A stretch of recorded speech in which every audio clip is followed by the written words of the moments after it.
orang-orang mencuri dalam sholat kok mencuri. Nah, ketika ruku sujud itu seperti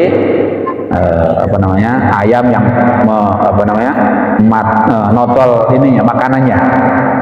Baik. A'udzu billahi minasy syaithanir rajim. Bismillahirrahmanirrahim. Bismillahirrahmanirrahim. Assalamualaikum warahmatullahi wabarakatuh. Alhamdulillahirabbil alamin. Wassalatu wassalamu ala asyrafil anbiya'i wal mursalin nabiyina Muhammadin wa ala alihi wa ashabihi wa tabi'in ajma'in, amma ba'du. Jamaah salat maghrib yang dirahmati Allah subhanahu wa ta'ala, marilah kita lanjutkan kajian kita pada petang hari ini, lanjutkan bab yang kemarin tentang seputar sholat jamaah. Insyaallah kita habiskan nanti, walaupun masih lumayan cukup, insyaallah tapi kita habiskan. Baik.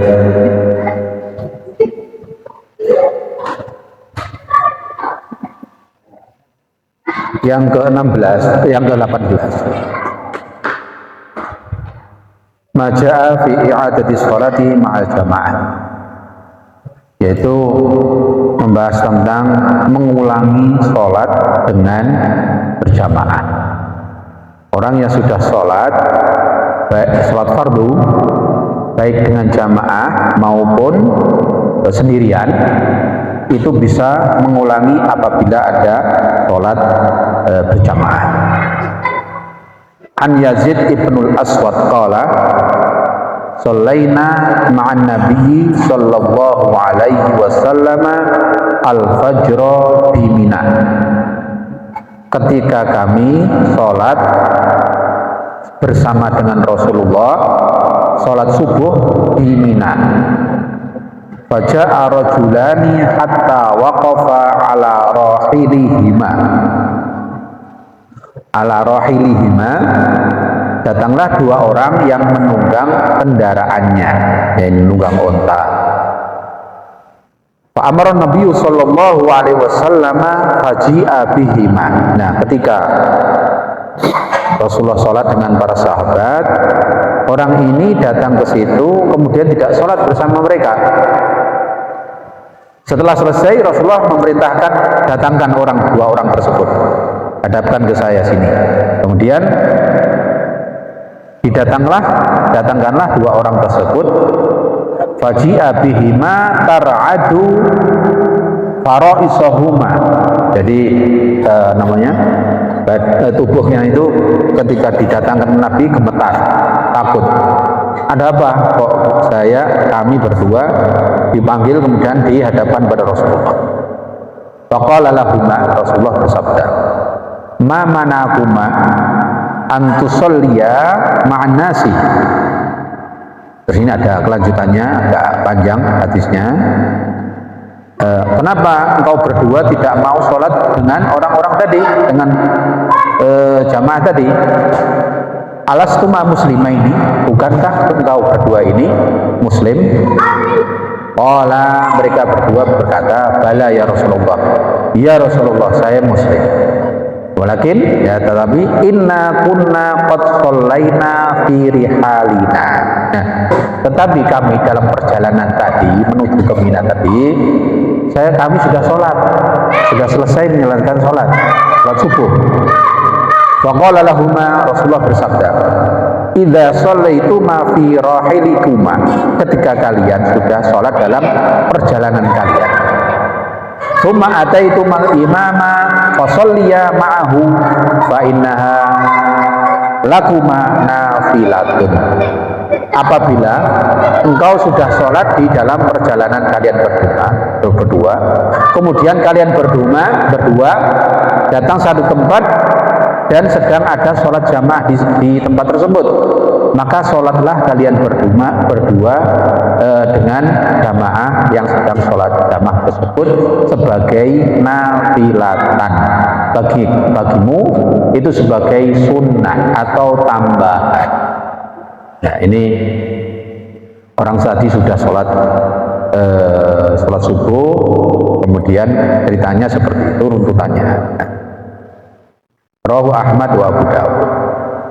Kemudian di lafaz lain dikatakan idza shalaituma fi rihalikuma tsumma ataituma masjida jama'atin.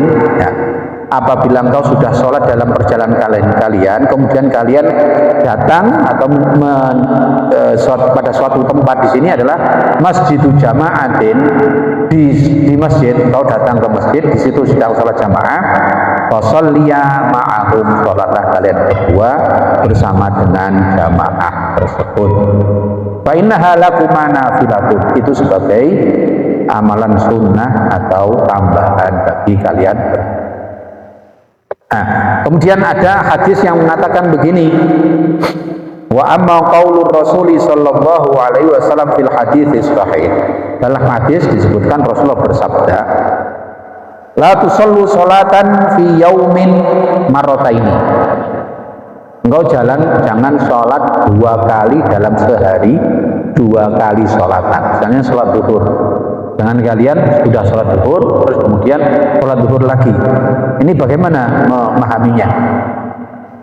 Waqad qala Ibnu Abdul Bar, dalam hal ini pendapatnya Abdullah Ibnu Bar, beliau mengatakan ittafaqa Ahmad wa Ishaq anna dzalika, hal ini menurut Imam Ahmad dan Ibnu Ishaq mengatakan bahwa an yusalliya rajulu salatan maktubatan alaihi thumma yaquma ba'dal faraghi fayu'iduha 'alal fardhi aidan.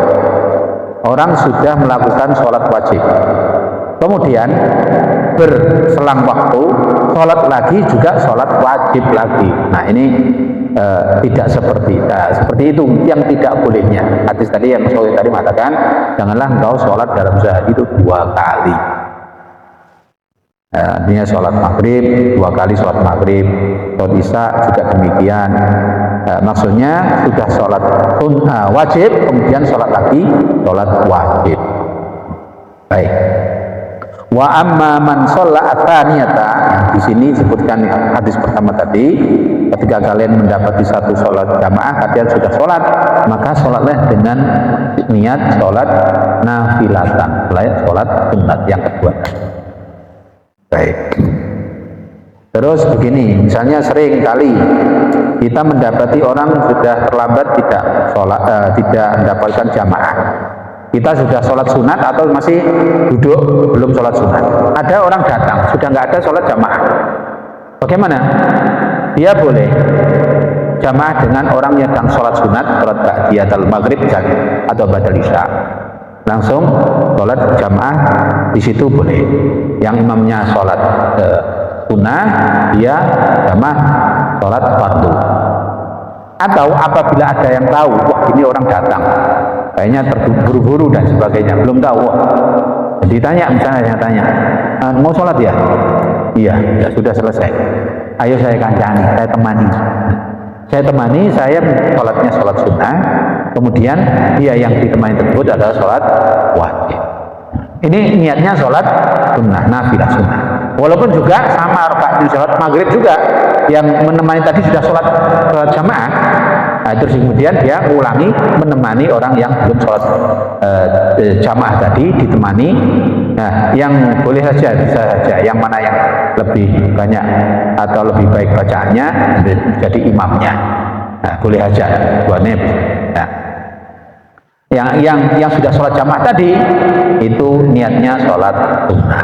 Nah, sunnahnya menemani orang yang sedang sholat ini yang belum jamaah tadi. Baik, sudah jelas ya. Nah, itu sebagai sunnah atau sebagai tambahan. Dan sebagai sunnah ini nanti dihitung di yaumul hisab itu, apabila seseorang sholatnya fardunya sudah lengkap, kemudian ada dosanya misalnya, bisa sebagai gantinya. Jadi hisabnya itu seperti itu. Barangkali lihatlah sholat sunnahnya atau amal-amal sunnahnya, bukan dalam hadis seperti itu. Apa masih ada timpanan amal-amal sunnahnya, maka hitunglah.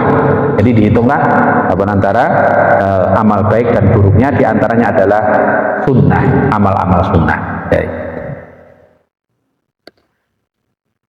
Kemudian istihbabu infirafil imam an yaminihi aw shimalihi ba'da salam summa intiqaluhu min musallahu. Ini kalau imam setelah sholat kemudian mau duduk pindah setelah baca wiridan atau belum misalnya, kemudian pindah duduknya di sebelahnya, misalnya sholat di sini misalnya, pindah ke sana ke sini, nggak masalah. Ini nggak nggak populer, tapi dibahas di sini. Apabila imam mau duduk di sebelah yang sebelah kanan, sebelah kiri, boleh saja. Nah, kemudian yang terjadi ini yang ke-20, ulul imam aul makmum.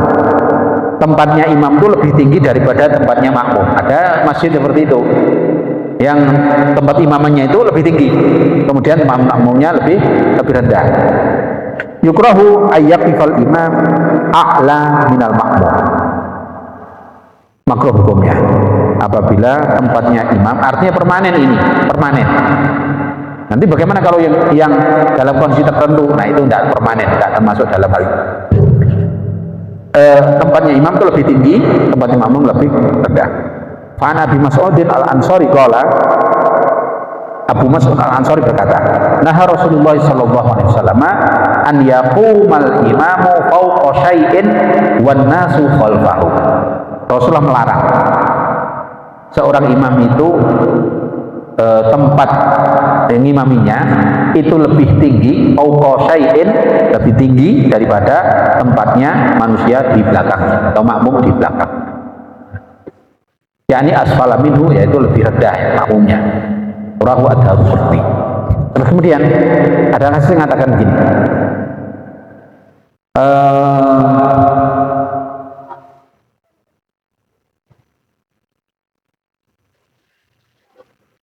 fa in kana lil imami gharadun min irtifa'ihi. Ya, ini hadis yang tadi sudah selesai ya.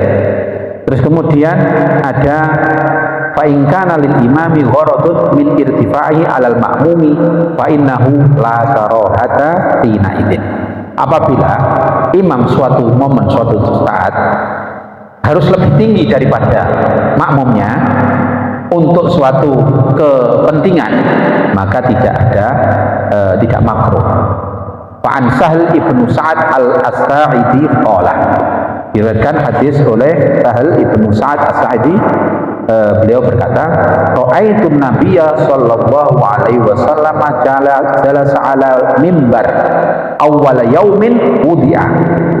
Pertama kali mimbar dibuatkan. Mimbar itu begini, mimbar itu tempatnya agak tinggi, itu sudah disebut mimbar. Bukan harus model seperti ini ya, agak tinggi. Nah, itu bisa dijadikan tempat mimbar untuk berkhutbah. Nah, tempat ini pertama kali dibuatkan jalas alal mimbar awwalu yaumin wudi'a fa kabbara wa huwa alaihi. Kemudian beliau di atas mimbar lebih tinggi daripada jamaahnya. Kemudian thumma raka'a thumma nazala al-qahqari, ketika rukuk ya, terus kemudian i'tidal, ketika mau sujud turun. Jadi tempat katakanlah 1 meter misalnya panjangnya, tempat bisa untuk sujud dan sebagainya, itu mimbar, sudah katakan mimbar. Kemudian ketika takbiratul ihram, kemudian ruku, i'tidal masih di atas mimbar. Nah, ketika mau sujud turun dari mimbar, kemudian sujud. Wa sajada fi asmil mimbari thumma 'ada. Setelah sujud turun di bawah, terus kemudian rakaat yang berikutnya thumma 'ada, kembali di atas mimbar lah. Nah, Falamma faragha aqbala 'alan nas.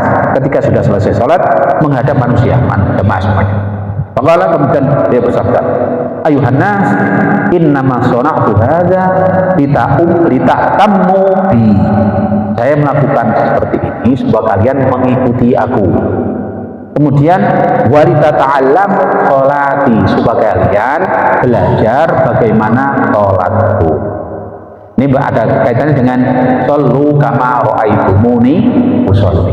Sholat kalian sebagaimana engkau melihat aku sholat, supaya dilihat oleh jamaahnya, supaya dijadikan pelajaran oleh jamaahnya, oleh para sahabat. Nah, ini untuk kepentingan seperti ini tidak apa-apa.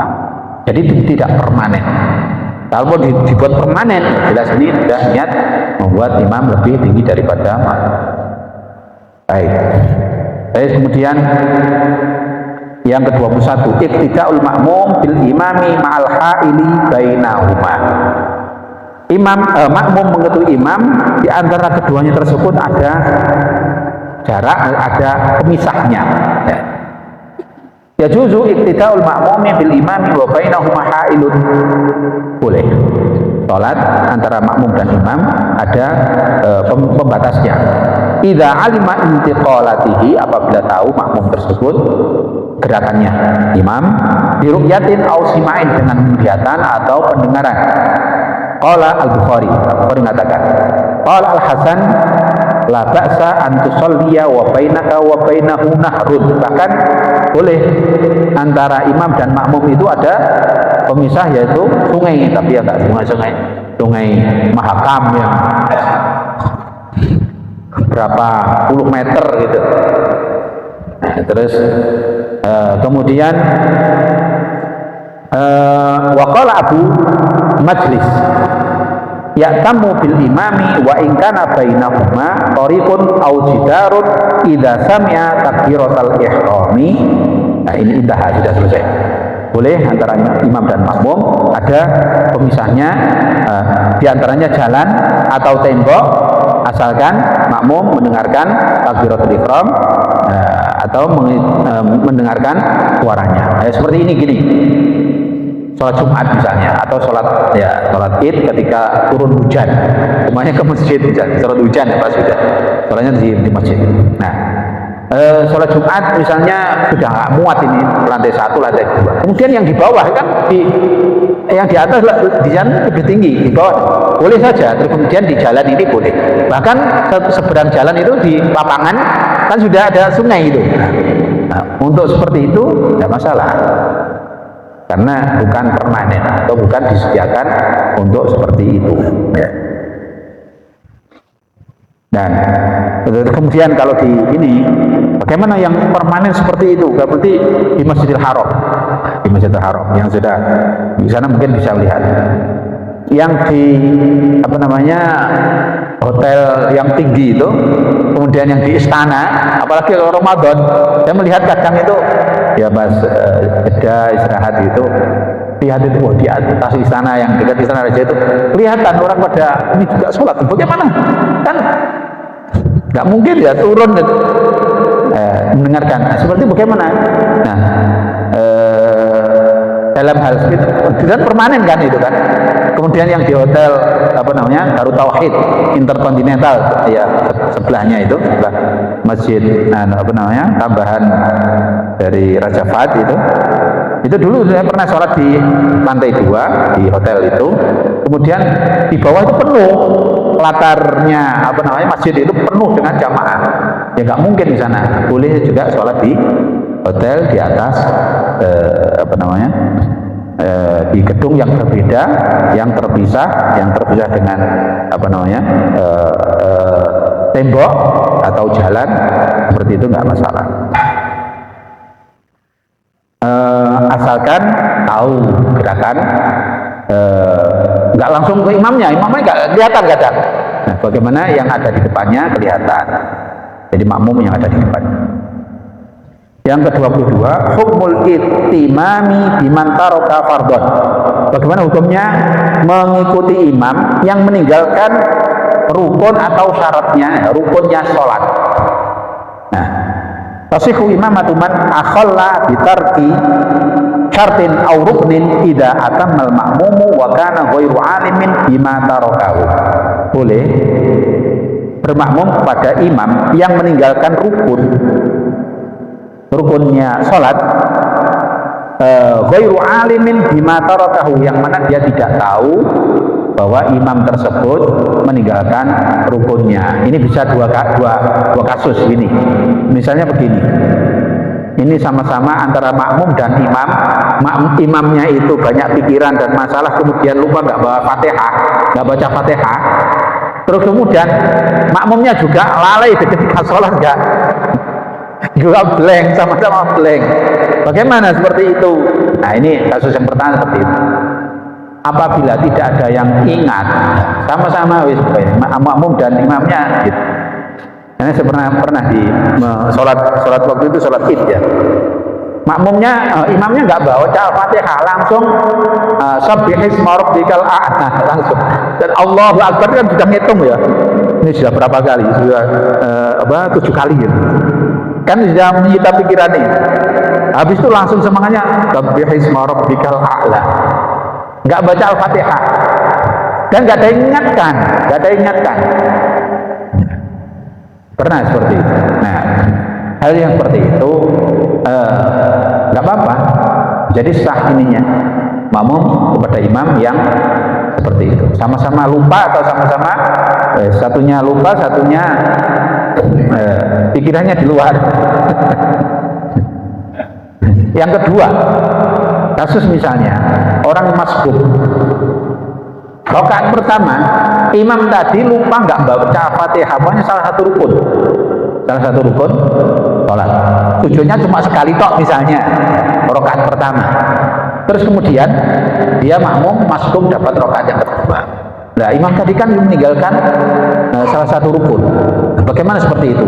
Ini di hadithi Abi Hurairah anna Nabiya sallallahu alaihi wasallam qala yusalluna bikum fa in asabu falakum wa lahum wa in akhtau falakum wa alaihim. Nah, mereka itu sholat dengan kalian, imam sholat dengan kalian itu fa in asabu falakum wa lahum, apabila mereka itu benar sholatnya imam tersebut ya secara rukun, maka itu dapat itu hak kalian dapat pahala, mereka juga dapat pahala. Wa in akhtau falakum, apabila mereka para imam tersebut ya keliru, falakum, kalian tetap dapat pahala, wa alaihim, dan itu tanggung jawabnya imam tersebut, tidak ada kaitannya dengan makmum. Baik, yang ke-23 al-istikhlaf. Idza arada lil imami wa huwa fi sholati udhrun ka'an dzukira annahu muhdatsun aw sabaqahu al hadatsu falahu ay yastakhlifa ghairahu liyukmila as-sholata bil ma'mumin. Ya, apabila seorang imam sudah sholat ini sudah jadi imam, kemudian dia lupa bahwa dia itu belum wudu atau masih hadas atau ada halangan yang sebetulnya dia tidak sah sholatnya karena suatu halangan, belum wudu misalnya. Terus kemudian tengah-tengah sholat ada orang yang mengingatkan, terus bagaimana?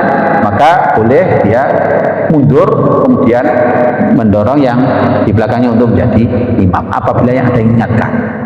Kalau tidak ada yang ingatkan sampai selesai, maka tidak ada halangan, tidak membatalkan sholatnya. Tapi kalau masih dalam waktu sholat ada yang mengingatkan, maka dia mundur. Ini hadisnya Wa'an Amr ibnu Maimun qala inni laqaimun ma baini wa baina Umar. Ketika saya bersama dengan Umar ya, Amr ibn Maimun bersama dengan Umar, wadada musibah, pada siang hari tadi terkena musibah.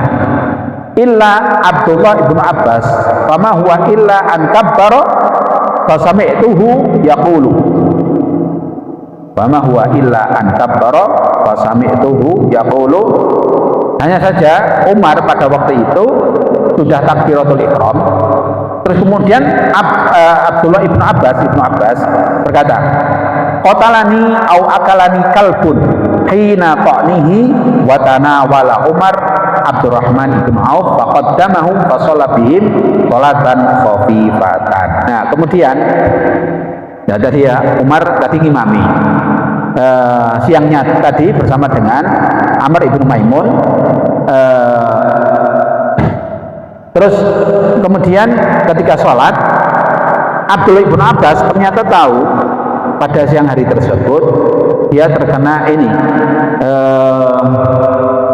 gigitan anjing. Nggak tahu ini sampai gigit apa cuma jilatan anjing. Yang jelas hadas itu hadas mughaladah ya, hadas tingkat apa namanya berat ya, harus cuci 7 kali. Nah, mengingatkan bahwa tadi siang terkena musibah tersebut. Kemudian ketika Umar sudah sholat, kemudian diingatkan, qatalani, ya, mengatakan qatalani au akalani kalbun aina qa'nihi. Teringat Umar, oh tadi iya benar yang diingatkan oleh Abu. Kemudian dia mundur, kemudian dorong Abdurrahman ibnu Auf untuk maju menjadi imam. Nah seperti ini. Itu apabila ada yang mengingatkan. Kalau nggak ada yang ingatkan sampai selesai nggak apa. Misalnya begini, malam hari habis sholat isya yang sudah suami istri misalnya kumpul, terus kemudian cuma suaminya ini hobi sepak bola misalnya, ingat betul jam 2 nanti antara Barcelona dengan Real Madrid ya, apa namanya big match, nggak lupa itu. Tetapi habis sholat isya 5 terus kemudian tidur, jam 2 bangun kan sampai jam 2 mulai jam subuh kadang ya, azan subuh terus kemudian masih nonton. Nah, sudah keburu dan sebagainya, lari ke masjid misalnya ya belum ya wudhu tak misalnya, ingat wudhu terus kemudian belum mandi belum apa, kemudian sholat sampai selesai. Bagaimana seperti itu? Nah apabila teringat setelah sholat, apabila waktunya masih ada, segera mandi dan wudhu kemudian mengulangi sholat. Kalau enggak ya sudah, ya tetap pasti mandi, nggak gugur kan, menghilangkan hadas besarnya nggak gugur, tetap harus mandi. Tetapi sholatnya seperti itu, kalau masih ada waktu dia mengurangi sholatnya. Kemudian man amma qauman yakrahunahu, ini juga mungkin faktual ini. Bagaimana mengimami satu kaum, satu jamaah, mereka itu tidak suka dengan orang itu misalnya. Waduh ini orang datang, wah ini minta untuk menjadi imam misalnya, wah ini lagi ingin kampanye misalnya. Sudah zaman demokrasi seperti ini ya. Terus kemudian orang ini jarang-jarang ke masjid, ya, tahu-tahu ke masjid itu jadi imam. Bagaimana? Nah ini ja'al haditsu tuhadziru an ya umma rajulun jama'atan wa hum lahu karihun. Tidak boleh. Jadi mengingatkan dengan ingatan keras bahwa mengimami suatu kelompok jamaah yang mana mereka itu tidak suka kepada orang tersebut. Wal ibratu bil karahati al karahatu diniyah allati laha sababun syar'iyyun. Kebencian tersebut, kebencian yang bersifat syar'i, ad-dini, alasan agama atau alasan syar'i. Dasarnya Fa'an Ibnu Abbas an Rasulillah sallallahu alaihi wasallam annahu qala salatatun la turfa'u salatuhum fawqa ru'usihim shibran. 3 hal yang tidak diangkat pahalanya, yaitu rajulun amma qauman wa hum lahu karihun, mengimami seseorang kepada satu kelompok orang atau kaum yang mana kaum tersebut membencinya atau tidak suka kepadanya. Nah, yang pertama. Yang kedua, wa imratun batat wa zawjuha 'alaiha sakhitun, wanita yang bermalam tidur sampai pagi sedangkan suaminya tidak suka atau membencinya. Nah, ini sebabnya macam-macam. Wa akhwani mutasarimani, 2 orang bersaudara karena saudara seiman atau saudara kerabat yang saling bermusuhan. Ini yang salah satunya diantaranya adalah orang yang mengimami sejumlah kaum atau sejumlah orang yang mereka itu membencinya. Baik. Mauqiful imam wal makmum. kedudukan imam dan makmum ini sudah istighbabu wukufil wahid an yaminil imam wal itsnaini fasaidan khalfahu. Baik, kalau makmumnya itu cuma satu orang maka di sampingnya. Makmumnya kan cuma berdua toh di sampingnya. Kalau lebih maka di belakangnya. Duduknya seperti itu. Dan di sebelah kanannya. Kalau dua orang makmumnya sebelah kiri, terus imamnya makmumnya di sebelah kanan imam. Jangan di sebaliknya, di sebelah kirinya, itu nggak boleh. Terus bagaimana? Jamaah misalnya satu shaf. Terus kemudian orang makmum masbuk dan sudah selesai jamaah. Ada orang ini sudah dia ada yang masih tersisa yang masbuk tadi, ada orang yang makmum kepada orang ini. Bagaimana? Di sebelah kirinya itu kosong, sebelah kanan ada orangnya. Bagaimana ini? Ya kan? Misalnya di sebelah sini orang jamaah, kemudian masbuk, kemudian melanjutkan sholatnya. Kemudian sebelah kirinya itu kosong, dan sebelah kanan itu ada orang. Bagaimana? Kan dianjurkan supaya di sebelah kanannya. Nah, apabila orang ini ya lebih baik dijawil ininya, apa namanya, yang supaya ditempati untuk sholat. Kalau tidak, mending di belakangnya. Kalau orang ini nggak tahu, diem aja nggak dijawil juga nggak mau. Dan kalau bisa dijawil ini tadi yang mau di imam jadi imam tadi supaya geser ke kiri. Jadi imamnya tadi dijawil supaya dia geser ke kiri. Kalau dia paham, maka dia akan geser ke kiri, kemudian dia di sebelah kanan. Kalau tidak, terpaksa nggak bisa, tetap diam aja, ya di belakangnya. Nah, jangan di sebelah kirinya. Baik. Ya. Saya menunjukkan kamu kita masuk itu di sebelah kiri. Itu dia kan nggak paham. Kita sebagai orang tahu. Itu kita lihatkan dia menaruh. Iya, itu kalau yang sebelah kanannya kosong dikasih tahu dia apa. Ada hadis mengatakan bahwa dulu pernah kita baca, beliau salah satu rumah istrinya, kemudian ada anak di situ, kemudian imam kepada Nabi duduk berdiri di belah kirinya, Rasulullah tangannya di ini kan, diarahkan ke kanannya, seperti itu. Nah, itu boleh, bisa. Kalau sebelah kanannya kosong, supaya diarahkan di tangannya sebelah seperti itu. Boleh. Jangan didiamkan. Bukan imamnya yang geser, kalau bisa diarahkan ke sini. Ya. Iya, memang iya, ada gitu. Apa?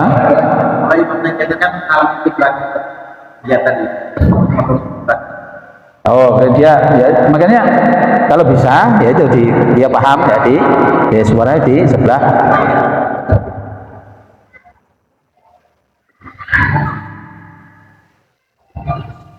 Baik. Nah, kalau bagaimana? Dia tetap diam aja di gini sampai ngoyo. Bagaimana? Ini orang nggak paham kan? Terus apakah dia pindah ke sebelah ini ya? Nah, ini bisa ada sudah dua kemungkinan. Orang ini nggak paham, tapi dipahamkan nggak mau, atau memang udah dia di situ udah. Nah, kalau nanti dia berinisiatif di sana, nggak apa-apa misalnya gitu ya. Tapi juga nggak mesti dia, waduh kok jalan-jalan nih. Dia kan nggak paham ya, nggak paham. Yang diarahkan untuk segini tadi nggak paham, tetap diem aja. Nah, ini ya jangan bergerak ke sini. Karena apa? Belum tentu kalau dia bergerak ke sini supaya makmumnya di sebelah kanan juga nggak paham dia. Ya paham ya? Nggak paham, terus kemudian dia persepsi, wah ini kok imamnya kok jalan ke sana, batal ininya. Jadi sebaiknya ya tetap aja udah. Karena terpaksa seperti itu, misalnya nggak mau diarahkan, ya sudah. Sebetulnya kan berkaitan dengan bergerak lebih dari 3 kali, baik itu lebih kuat ini ya ilah atau alasannya sesuai dengan kebutuhan. Misalnya makmum menjadi imam, imamnya batal, otomatis yang belakang mundur kan dia, makmum yang belakang posisi kan harus maju ke depan. Nah kalau jaraknya misalnya lebih, ya masalah melangkahnya itu sampai biar 3 kali misalnya dibuat jangkanya ya seperti itu. Nah, ini sesuai dengan kebutuhan, bahkan lebih dari 3 pun nggak masalah karena kebutuhan menuntut demikian, karena alasan seperti itu. Jangan terpaku pada gerak lebih 3 kali membatalkan, itu nggak masuk dalam hal seperti ini ya.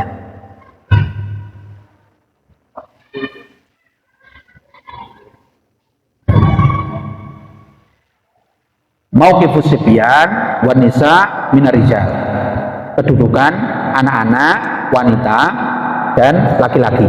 Ya, pertama imamnya di depan, kalau ada anak-anak, kalau ada laki-laki dewasa, kemudian ada anak-anak, ada perempuan, diurutkan yang idealnya paling depan laki-laki dewasa, kalau ada anak-anak di belakangnya, setelah itu perempuan atau ibu-ibu. Baik. Kalau pada rakaat pertama adanya cuma anak-anak dan dewasanya 2, 3, sampingnya anak semua misalnya, karena yang dewasanya pada terlambat misalnya. Yang banyak kan gitu. Ya sudah, kalau sudah ada soft pertamanya seperti itu ya jangan dirubah lagi, ya udah. Anak-anak di depan, yang belakangan masbuk ya. Itu resikonya yang masbuk, bukan resikonya anak-anak yang awal di depan. Kemudian yang keempat,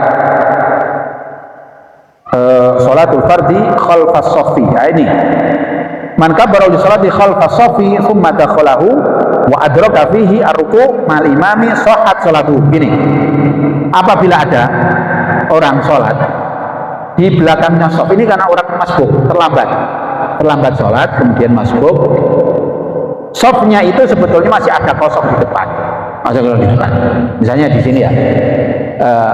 Dia nggak keburu nanti imamnya keburu tidak masih rukuk ya, kemudian dia sholat di sini, terus kemudian ternyata masih ada waktu untuk setelah takbiratul ihram, kemudian dia rukuk. Nah, sebelum rukuk atau pas rukuk ada di depannya kosong, maka dia masuk boleh dan masih mendapati rukuknya imam masuk dalam rakaat. Asalkan dia mendapatkan rukuknya sempurna, imam masih tumakninah, maka dihitung 1 rakaat. Kalau sudah nggak tumakninah, imamnya sudah bergerak gini, ya itu bukan nggak sempurna ini. Karena makmumnya sudah tidak sempurna mendapati rakaat tersebut, maka nggak termasuk rakaat. Jadi rukuknya itu rukuknya sempurna. Baik. Taswiyatus sufuf wa sudul furaj dianjurkan juga menyamakan ini shaf, kemudian menutupi yang renggang, kemudian at-targhibu fi shafil awal wa mayamini sufuf, menduduki shaf yang pertama atau sebelah kanan, kemudian at-tablighu khalfal imam, dan menyambung suara imam. Apabila dibutuhkan rasa butuh untuk menyambung suaranya imam biar terdengar jamaahnya banyak sekali, maka dianjurkan seperti itu. Kalau tidak diperlukan, maka tidak. Baik. Terus la sholata liman lam yaqra bi Fatihatil kitab. Itu karena hadisnya ini menyebutkan seperti ini, maka hadis itu tidak berlaku. Kenapa? Ada aturan yang lain mengatakan bahwa bacaannya imam itu bacaannya makmum, termasuk Al-Fatihah. Bahkan gini, ketika dia sholat jamaah mulai dari awal takbiratul ihram, dapati imamnya takbiratul ihram, dia juga takbiratul ihram, kemudian imamnya langsung habis takbiratul ihram nggak baca iftitah, langsung baca Al-Fatihah, alhamdulillahirabbil alamin arrahmanirrahim dan seterusnya, maka dia mengikuti bacaannya imam itu boleh dan tidak baca Al-Fatihah. Setelah baca, dia mengikuti bacaan Imam Al-Fatihah, kemudian juga mengikuti bacaan surat setengah Al-Fatihah, dia juga mengikuti, maka itu juga boleh. Jadi ditanggung seperti bacaannya imam, menanggung bacaannya makmum.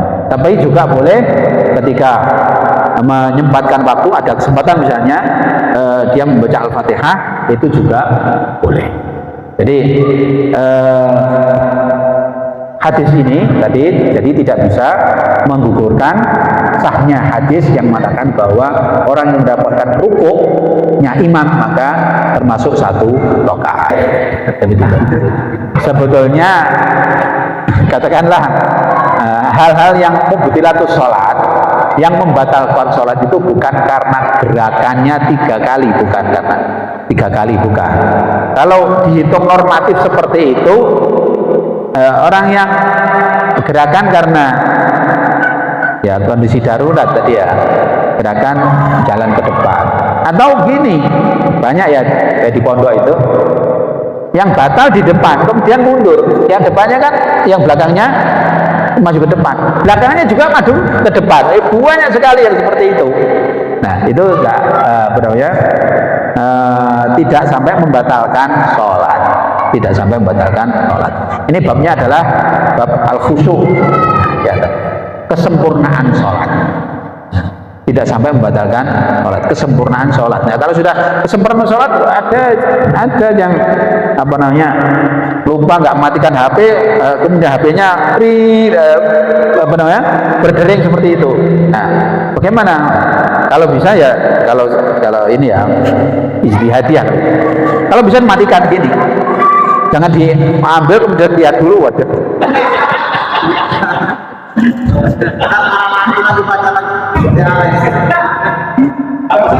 Loh ada loh, itu ada yang gitu, saya lihat itu ambil kemudian dimatikan, walaupun dimatikan tapi itu dilihat dimatikan gitu, ternyata masih lagi, berdering lagi. Nah ini babnya kekhusyuan, kesempurnaan sholat. Sahnya sah, tapi ya nggak dapat khusyuknya, nggak dapat fadilahnya. Inna sholata tanha anil fahsya'i wal munkar, nggak akan dapatkan fadilah khusyuknya, nggak dapat. Bahkan ya bisa dikaitkan dengan orang-orang mencuri dalam sholat kok mencuri. Nah ketika ruku sujud itu seperti ayam yang notol ininya makanannya. Baik, ceritakan bahwa orang yang sungguh-sungguh dalam sholat, menjaga jamaahnya, mendapati imamnya takbiratul ihram, itu Allah akan menjaganya, Allah akan peduli kepadanya. Nah ini fadilahnya diantaranya, barang siapa menjaga sholatnya maka Allah akan menjaga dirinya, akan menjaga kesehatannya, akan menjaga urusan duniawinya, apalagi ukhrawinya akan dijaga oleh Allah, apalagi juga kerjaannya. Banyak sekali contoh. Dan Allahumma amin. Kita tutup dengan doa kafaratul majlis, kurang lebihnya mohon maaf. Astagfirullah li wa lakum. Subhanakallahumma wa bihamdika asyhadu an la ilaha illa anta astaghfiruka wa atubu ilaik. Wassalamualaikum warahmatullahi wabarakatuh. Alhamdulillahi rabbil alamin.